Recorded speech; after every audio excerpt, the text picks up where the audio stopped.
Okay. Sir, Yes. please sign. Okay.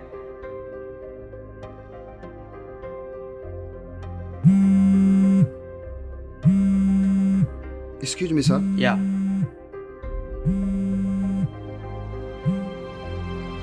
हाँ करे जा बोला। ए जी रउआ दुर्गा पूजा में घरे ना आईम, बड़ा धूमधाम से मेला लगल बा। आवे के तो हमरो बड़ा मन करत ताटे। अच्छा रुका, सर से बात करके बतावा तनी।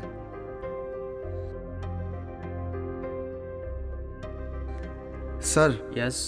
मुझे छुट्टी चाहिए, दुर्गा पूजा में घर जाना है।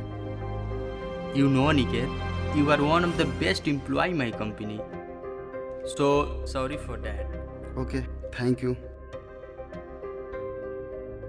ए, अब की बार हम ना आ पाई। अच्छा सुनो ना, अपन दुलरुआ देवर के साथे मेला जाके घूमला। ठीक बा जी, रउआ अपना काम पे पूरा ध्यान दी, हम मेला देवर जी संगे घूम ले।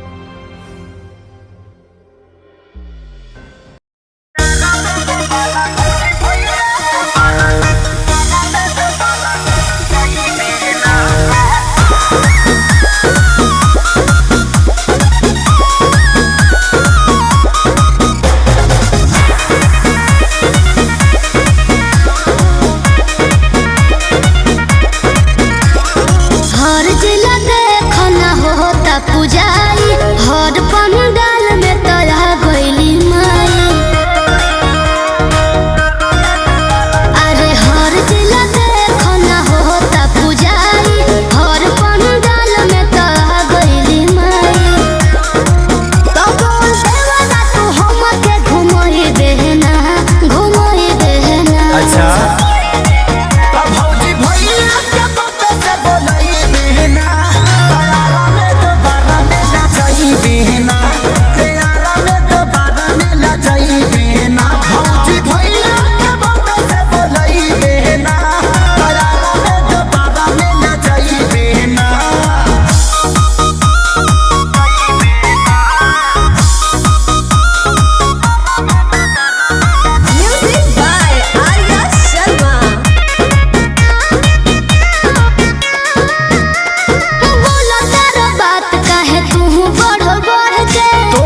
घुमाई किला पाना में हर के।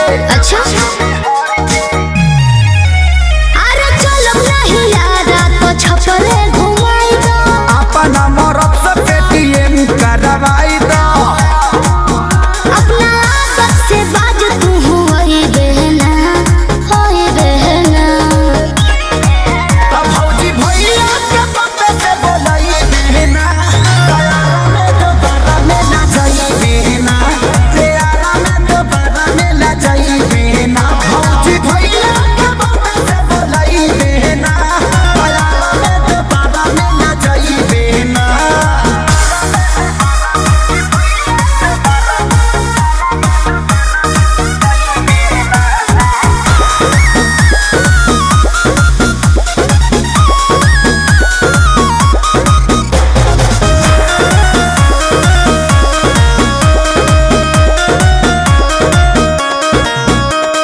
बक्सरा बलिया के मूर्ति के सोर हो, सासाराम में मेला लागल बा बेजोड़ हो।